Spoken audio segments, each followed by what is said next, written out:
महात्मा ज्योतिबा फुले के चरणों में नमन करते हुए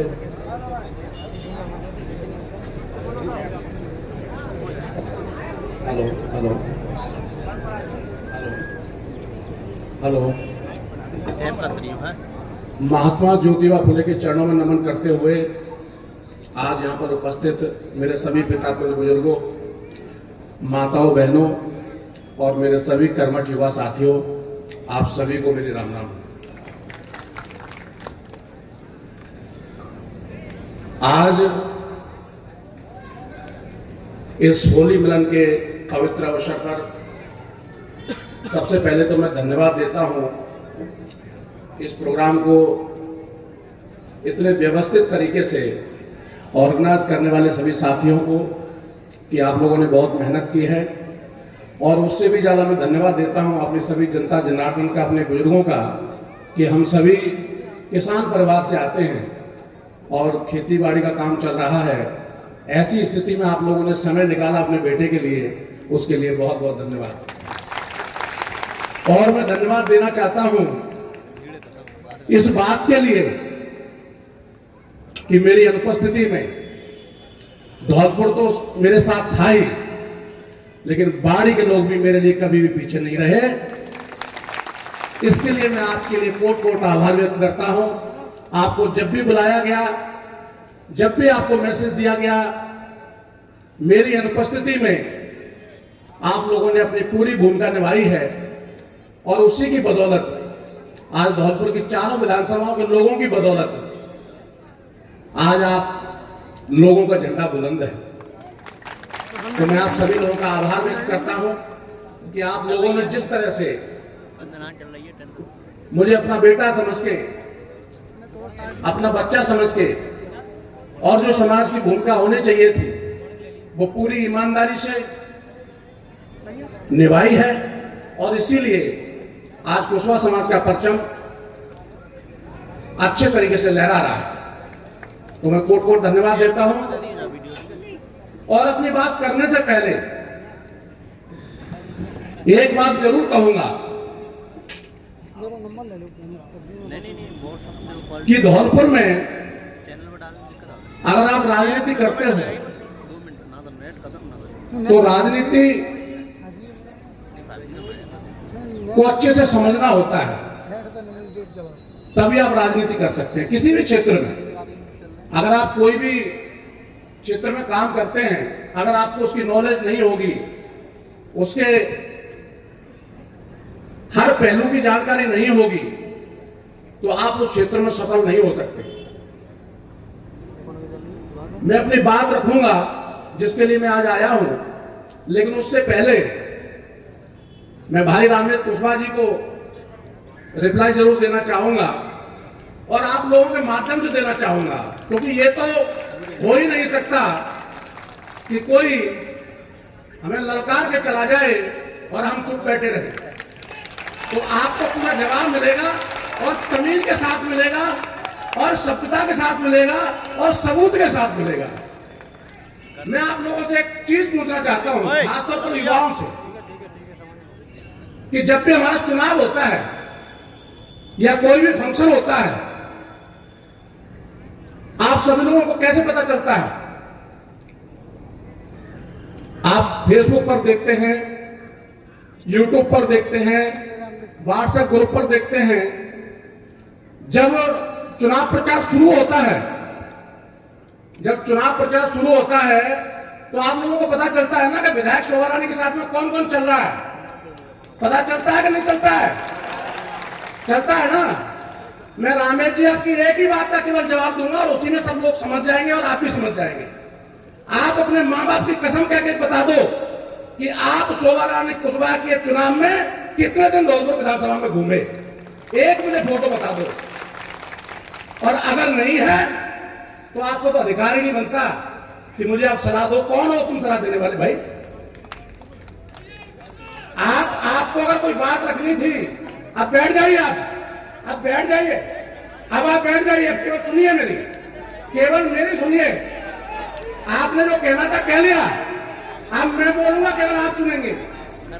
तो आप खुद देखिएगा, फेसबुक के फोटो आज भी पड़े होंगे। मैं झूठ बोल सकता हूं, कोई और झूठ बोल सकता है, लेकिन सबूत झूठ नहीं बोलता। फेसबुक की आईडी चेक कीजिए, जितने भी दिन प्रचार प्रसार हुआ है, कौन से गांव में कितनी जगहों पर कौन कौन व्यक्ति कुशवाहा समाज की लाज बचाने के लिए लड़े थे, ये आपको पता चल जाएगा। दूसरी चीज, रही बात गुमराह होने की, तो मैंने कभी भी ना 7 तारीख को किसी का नाम लिया और ना पहले किसी सभा में ऐसा नाम लिया कि कोई व्यक्तिगत किसी का नाम लिया हो। मैंने जो कहा वो आज भी कहता हूं कि मेरे उन गुमराह भाइयों को मेरा ये कहना है, मैंने उस दिन भी मीटिंग में यही कहा था कि मेरे अगर कुछ समाज के गुमराह भाई हैं, जो लोग गुमराह होकर के अपनी समाज का सत्यानाश करने में तुले हुए हैं, तो उसमें भाई मैंने बुरा क्या कह दिया? अगर गुमराह नहीं है तो ये डॉक्टर शिवचरण कैसे आ गया मेरे सामने? कोई जवाब देगा इस बात का? मेरे ही साधु को मेरे सामने कैसे खड़ा कर दिया? ये कोठी और महलों का कमाल था, और उन कोठी और महलों के जो चमचे थे वही गुमराह लोग हैं। अगर वो चमचे नहीं हैं तो भाई के साथ खड़े होते और डॉक्टर शिवचरण कुशवाहा को समझाने का काम करते। क्या समझाया आपने जाकर के?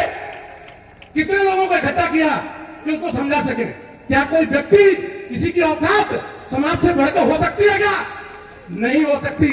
कोई भी व्यक्ति, चाहे वीर कुशवाहा हो या कोई भी इंसान हो, घर से बाहर नहीं निकल सकता है। समाज की वो ताकत होती है, वो एकता होती है। लेकिन हमारे कुछ गुमराह लोग, इसी तरह के गुमराह लोग केवल जो अपना उल्लू सीधा करने के लिए, इनको खुद नहीं पता होता कि हम क्या कर रहे हैं, केवल कोठी और महिलाओं के कहने पर उनकी आवाज बनके आपके सामने आते हैं। उनकी आवाज बनके अपने अंतरात्मा में क्या है वो सामने नहीं रखेंगे। वो क्या कहलवाना चाह रहे हैं वो आपके सामने कहना चाहेंगे। तो इसलिए मैं आपको यह कहना चाहता हूं कि कौन हितैषी है और कौन नहीं है, ये जनता पूरी तरीके से जानती है। मैंने क्या किया है, क्या नहीं किया है, ये जनता तय करेगी, मेरा समाज तय करेगा, आप तय नहीं करोगे। इसलिए मैं इन चीजों पर ज्यादा गहरे में नहीं जाना चाहूंगा, क्योंकि ये मंच भी नहीं है इस तरीके का, लेकिन इतना जवाब देना जरूरी था। अब मैं आपको जिस मकसद के लिए मैं आज यहां पर आया हूं, वो मेरा मकसद है कि कोई भी समाज, और खास तौर पर हमारा समाज आज पिछड़ा क्यों है, उसका कारण क्या है, पिछड़ापन आता क्यों, पिछड़ापन क्या होता है? पिछड़ापन की पूरी परिभाषा पैसे से शुरू होती है। जिस व्यक्ति के पास पैसा है वो अग्रणी है, जिसके पास पैसा नहीं है वो पिछड़ा हुआ है, जिसके पास बिल्कुल नहीं है वो बहुत ज्यादा पिछड़ा हुआ है। यही तो है। पहले हमारे राजा महाराजा रहे तो उस समय पिछड़ापन नहीं था, लेकिन एक लंबा समय जब गुजरता है, जब उनका राज खत्म हुआ, तो उसके बाद में एक इतना लंबा समय गुजरा कि हमारे लोगों को जिस क्षेत्र में काम करना चाहिए था उस क्षेत्र में हमारे नेता लोग थोड़ा सा काम नहीं कर पाए, और वो क्षेत्र था व्यापार का। सम्राट अशोक के कार्यकाल में समाज के लिए व्यापार को सबसे आगे किया गया था, इसलिए उस समय हमारा साम्राज्य कायम हुआ।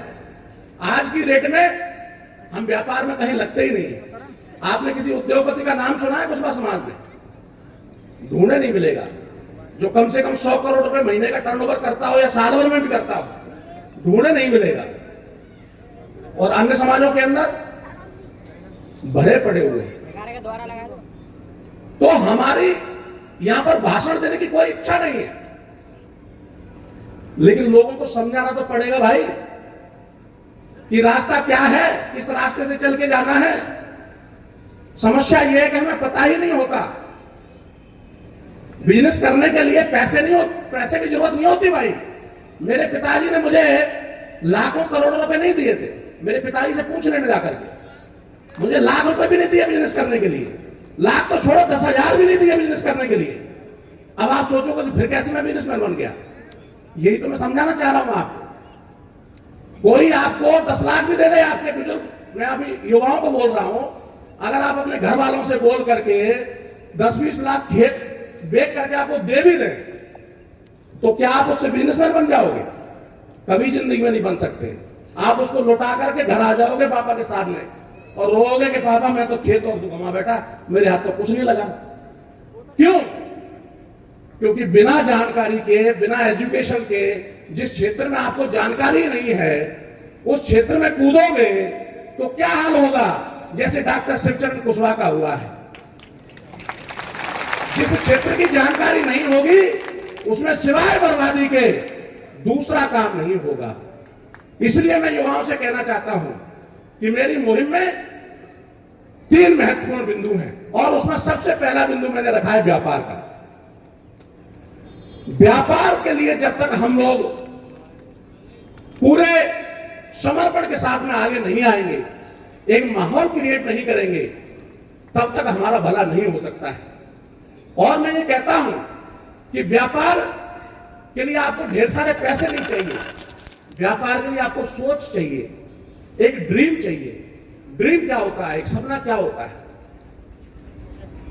एक लक्ष्य क्या होता है? आपको पहले समझना पड़ेगा।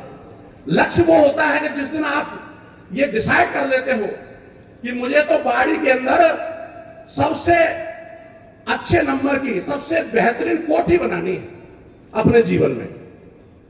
मेरे किसी युवा ने सोचा कि मुझे बाड़ी के अंदर, बाड़ी में जितनी भी कोठी है उनसे भी अच्छी कोठी बनानी है। तो ये क्या हुआ मेरे इस युवा का? ये सपना हुआ।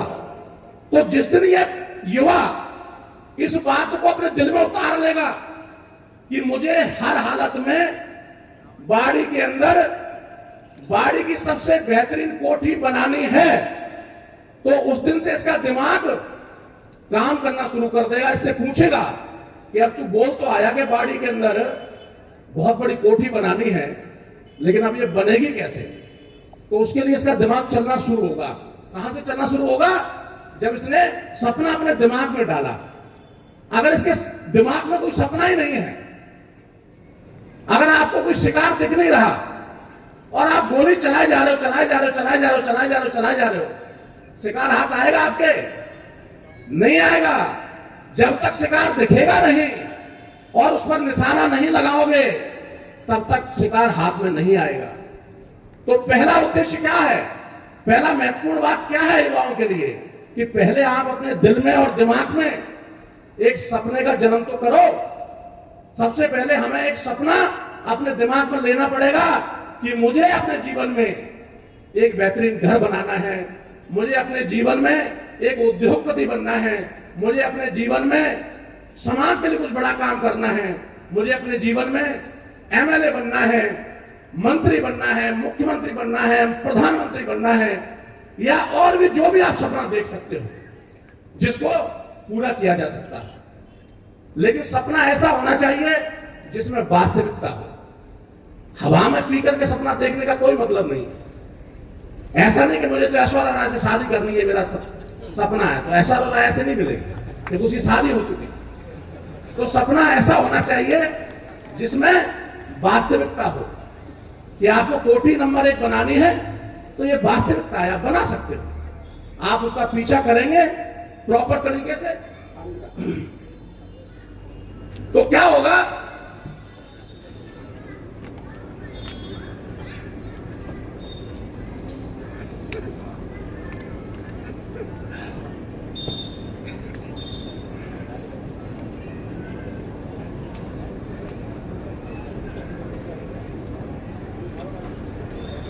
तो सबसे पहले मेरे युवाओं को अपना एक सपना अपने दिल में सजोना है कि मुझे अपने जीवन में ये सपना पूरा करना है, ये लक्ष्य पूरा करना है।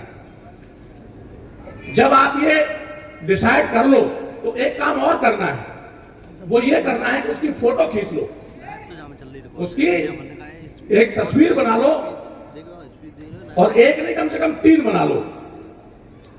एक तस्वीर जहां पर आप सोते हो रात को, उसके सामने लगा दो दीवार पर। एक तस्वीर जिस गाड़ी से आप चलते हो उसमें लगा लो, और एक तस्वीर आप डायरी अगर रखते हो तो उसमें रखो।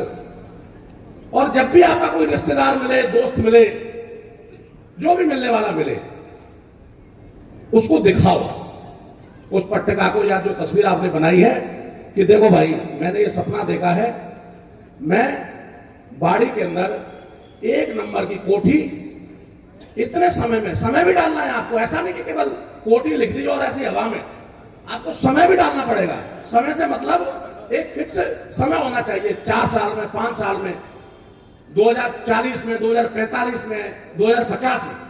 तो जब आप उसमें लिख लोगे कि आपने लिख लिया उसके ऊपर कि मुझे बाड़ी में 1 नंबर की कोठी बनानी है, और वो भी 10 साल के अंदर, आज 2025 चल रहा है, तो 2035 में मुझे ये सपना पूरा करना है। आपने लिख लिया, ये मैं एक उदाहरण दे रहा हूं, सपना आपका कुछ भी हो सकता है। तो आपने लिख लिया, लिखने के बाद में आपने क्या किया, उसको अपने दोस्तों को, रिश्तेदारों को और अपने मिलने वालों को बता दिया कि मैं 2035 में बाड़ी की नंबर 1 की कोठी बनाने जा रहा हूं। तो आप जब दूसरे दिन, जब आपकी नींद खुलने में जो तकलीफ होती है ना, सुबह जगने में, बुजुर्ग कहते हैं बेटा जल्दी जग जा, जल्दी पढ़ाई कर ले, कहते हैं कि नहीं कहते हैं? लेकिन सुबह जगने में बहुत दिक्कत होती है। लेकिन जिस दिन आप वो फोटो लगा लोगे ना, और अपने दोस्तों को बता दोगे, रिश्तेदारों को बता दोगे कि मेरा सपना ये है और इसको इतने समय में पूरा करूंगा, तो फिर आपको किसी को जगाने की जरूरत नहीं पड़ेगी। आप समय पर जग जाओगे और ये सोचने पर मजबूर हो जाओगे कि ये सपना मुझे पूरा करना है, और कैसे करना है, इसके लिए आपका दिमाग चलना शुरू कर देगा। और जब आपका दिमाग चलना शुरू कर देगा तो आपको एक नहीं, 10 रास्ते मिलेंगे, 10 रास्ते मिलेंगे। वो पूछेंगे कि भाई बता तुझे कौन से रास्ते से चलना है, मैं भी तुझे ले चलता हूं, मैं भी तुझे ले चलता हूं, मैं भी तुझे ले चलता हूं। लेकिन ये तभी होगा जब आप चलना शुरू करोगे। अगर आपने सोचा ही नहीं है कि मुझे दिल्ली जाना है, तो फिर आप पहुंचोगे कैसे? आपके जहन में, आपके दिमाग में ये बात आनी तो चाहिए कि आप कोई बड़े आदमी बनना चाहते हो, व्यापारी बनना चाहते हो। तो ये मुख्य काम जो है, इसको आप सबसे पहले कीजिए। इसके बाद में दूसरी कड़ी स्टार्ट होती है व्यापार की। वो होती है कि उस बिजनेस को, उस सपने को पूरा करने के लिए हमें बिजनेस करना पड़ेगा। और बिजनेस करने के लिए पैसे की इसलिए जरूरत नहीं पड़ती है, मैं आपको बता दूं जानकारी के लिए। आपने जितने भी जो नाम सुने हैं उद्योगपतियों के, टाटा, बिरला, अडानी, अंबानी, सुने हैं कि नहीं सुने हैं? एक भी बंदा इसमें ऐसा नहीं है जो अपने बाप का पैसा लगा के बिजनेस करता है। सभी लोग बैंक के पैसे से बिजनेस करते हैं, जनता के पैसे से बिजनेस करते हैं। तो जब इतने बड़े बड़े लोग बैंक के पैसे से बिजनेस करते हैं, जिसकी ब्याज साल भर की मात्र 7%, 8% होती है। कितनी? 7%, 8%। और उसमें भी क्या होता है कि अगर दोस्ती हो गई किसी नेता से, बड़े वाले नेता से, तो वो भी माफ हो जाती है। तो जब ये लोग इतने बड़े बड़े अरबों खरबों के काम दूसरों से लेके करते हैं, तो हमें अपनी जेब से लगाने की जरूरत क्या है भाई? अरे हम ज्यादा कुछ नहीं करें तो जो जमाना कर रहा है उसको कॉपी कर लो, उतने से ही भला हो जाएगा भाई। आप अपने बगल में देखिए, अपने शहर के अंदर अग्रवाल बंधुओं को देखिए, अपने बनिया भाई जो हैं क्या करते हैं, आप उनको देख लो। आपको कुछ ज्यादा करने की जरूरत ही नहीं है। धीरे से एक दुकान खोलते हैं, परचूने की दुकान खोलते हैं, उसमें कभी कभी तो जो शक्कर की जो बोरी होती है उसमें भी शुरू कर देते हैं। और हम क्या करते हैं कि नहीं यार, इसमें तो 10 रुपए ही बचे हैं। तो 1 महीने काम किया, 2 महीने काम किया, 3 महीने काम किया, दुकान बंद करके फिर निकल लेते हैं कि यार हमसे तो हो ही नहीं रहा। वो होता इसलिए नहीं है क्योंकि उनके बुजुर्गों ने उनको सीक्रेट समझाए हुए हैं कि बेटा पेशेंस रखना पड़ता है, धैर्य रखना पड़ता है, पूरी हिम्मत के साथ लगे रहना पड़ता है। एक दिन वो आएगा कि ये 10 रुपए 10 लाख में बदल जाएंगे और 10 करोड़ में बदल जाएंगे। इसलिए मैं अपने युवा भाइयों को कहना चाहता हूं कि सबसे पहले तो आप अपने जीवन में अपना एक लक्ष्य डिसाइड करें और लक्ष्य डिसाइड करने के बाद में अपनी प्रोफाइल को ऐसी बनाएं, प्रोफाइल को ऐसी बनाएं कि बैंक वाले उल्टा आपसे ये बोले कि भाई हरिओम तू मेरे से पैसा ले। बैंक के आपस में लड़े कि नहीं इनसे नहीं, तुम मेरे से पैसा ले लो। ये ऐसा सत्यता बता रहा हूं आपको। जब आपकी प्रोफाइल, आपकी इमेज ऐसी हो जाती है, जब लोगों को यह विश्वास हो जाता है कि दादा ने जो काम शुरू किया है, भाई ने जो काम शुरू किया है, वो बहुत ही अच्छा काम है और इससे प्रॉफिट आएगा ही आएगा और ये आदमी समय पर अपनी किस्त भरता ही भरता है, तो मैं आपको गारंटी दे रहा हूं, बैंक एक नहीं 4 बैंक मैनेजर आपके दरवाजे पर खड़े होंगे टाइम लेने के लिए। वो कैसे होगा? उसके लिए आपको अपनी एक प्रोफाइल बनानी पड़ेगी। प्रोफाइल कैसे बनती है? जैसे हमारा कोई 18 साल का बच्चा होता है, जैसी आपकी उम्र 18 साल होती है तो आप क्या करो, अपना आधार कार्ड सभी का बना होता है, अपना पैन कार्ड जारी करवाओ। पैन कार्ड जारी कराने के बाद में अपना बैंक खाता खोलो। बैंक खाता खोलने के बाद में कोई भी काम जिसमें आपकी महारत हो, चाहे आप समोसे बेचने का काम करो, अगर आपको ऐसा लगता है कि आप समोसे बहुत अच्छे बना लेते हो और लोगों को पसंद आएंगे, तो आप उस काम को अपना बिजनेस बना सकते हैं।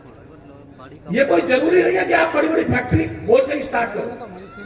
आप पहले अपनी शुरुआत करो जीरो से। आपने समोसे बेचने का ही काम शुरू किया, एक उदाहरण के तौर पर, तो क्या होगा? शुरुआत में आपको थोड़ी सी तकलीफ होगी। ये आपको ही नहीं होती है, ये संसार के हर बिजनेसमैन को होती है। ऐसा कोई बिजनेसमैन नहीं हुआ आज तक धरती पर जो कभी फेल नहीं हुआ हो या उसको नुकसान नहीं हुआ।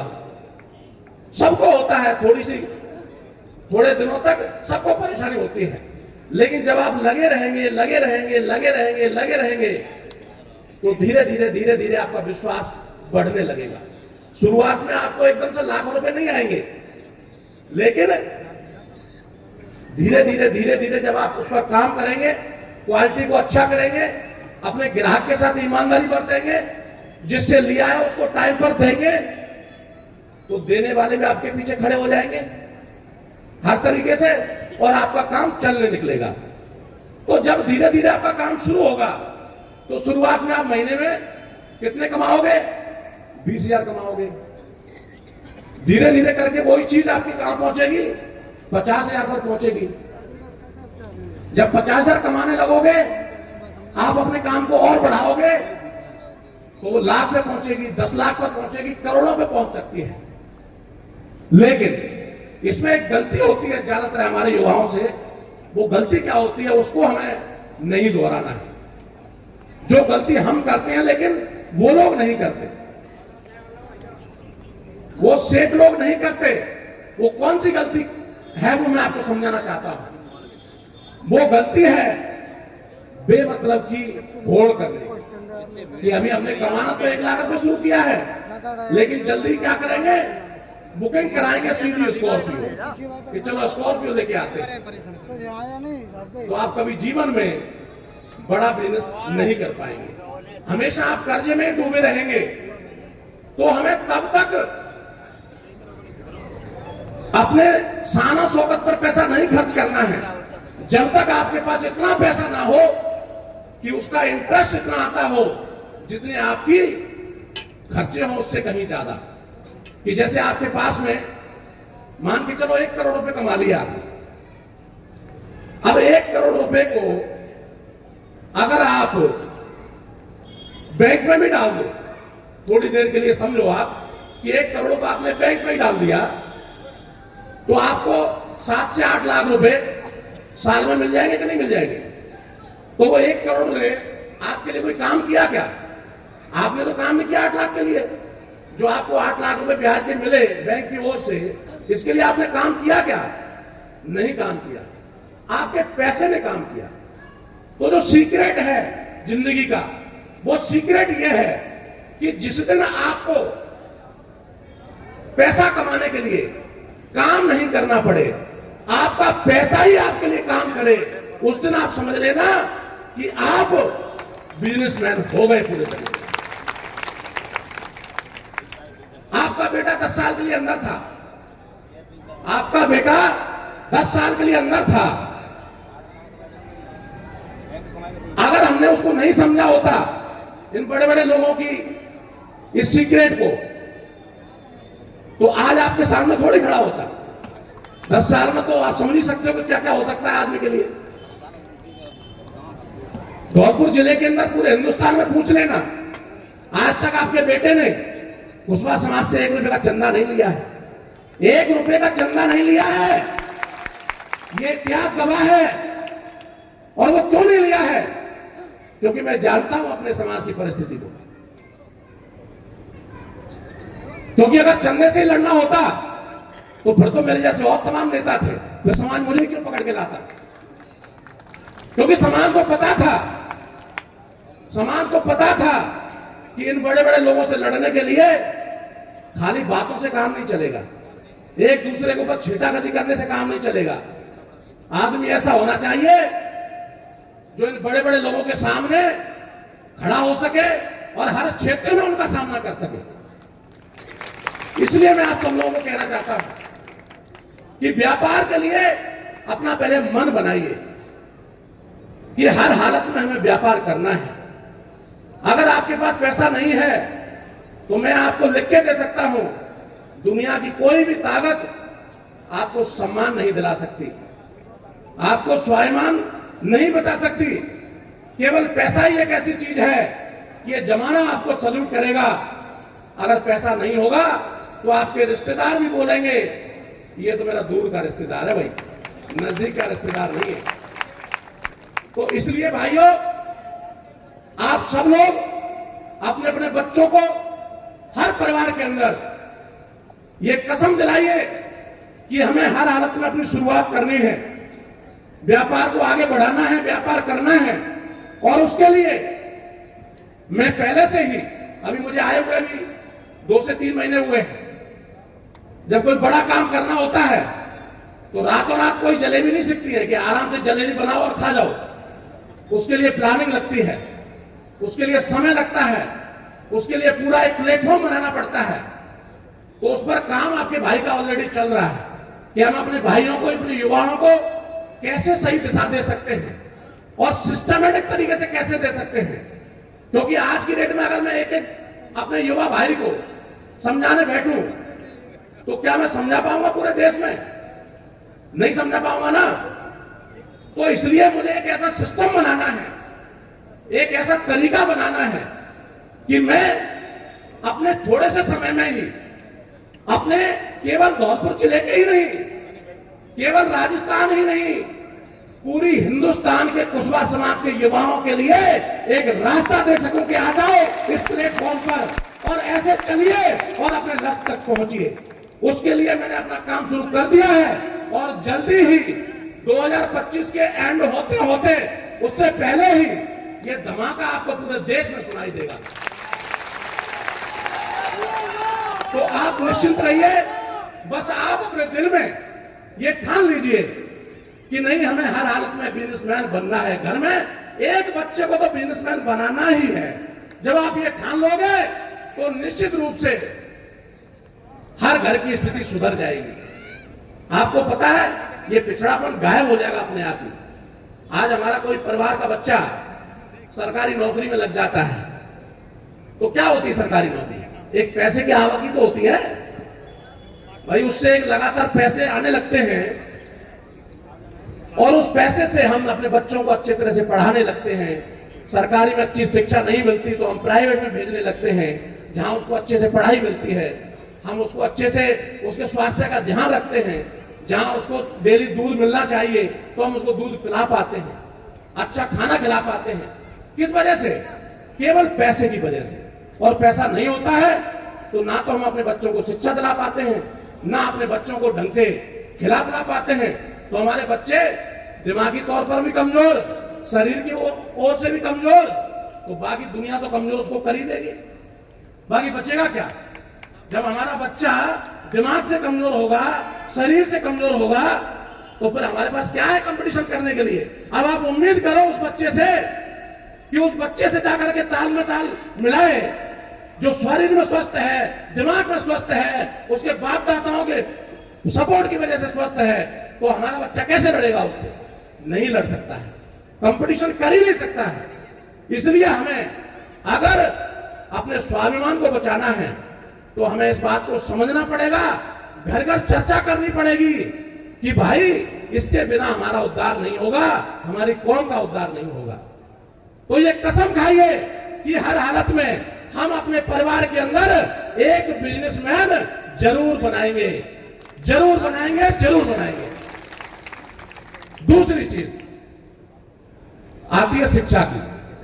शिक्षा केवल स्कूल ही नहीं होते। स्कूल में जो शिक्षा लेते हैं वो तो है ही, वो तो अपने को दिलानी ही है, क्योंकि जो टारगेट आप 10 साल में पूरा करेंगे बिना शिक्षा के, अगर आप शिक्षित हैं, हमारा बच्चा अगर शिक्षित है, पढ़ा लिखा है, दुनिया देखी है उसने, तो उसको जमाने की समझ आ जाएगी। तो जो काम 10 साल में होना होगा वो काम 5 साल में हो जाएगा।